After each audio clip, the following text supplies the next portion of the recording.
کو जर्मनी में आने से रोकता है।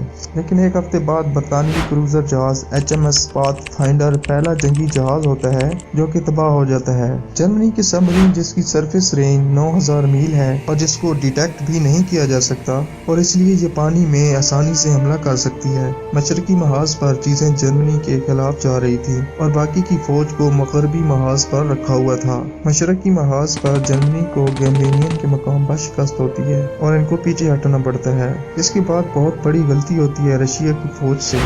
रशिया की फौज ने मैसेज को डिकोड किए बगैर टेलीग्राम के जरिए भेजने लगता है जिसको कोई भी सुन सकता था। गैम्बियन की लड़ाई के बाद रशिया के एक मुर्दा फौजी से नोट मिलता है जिसमें रशिया की फौज के हमलों के बारे में लिखा हुआ था। उसके बाद जर्मनी ने टेननबर्ग के मकाम पर हमला किया लेकिन रशिया की फौज ने इनको पीछे हटने पर मजबूर कर दिया। लेकिन ये एक चाल थी जिसमें रशिया फंस गया और इस तरह रशिया हथियार डाल देता है।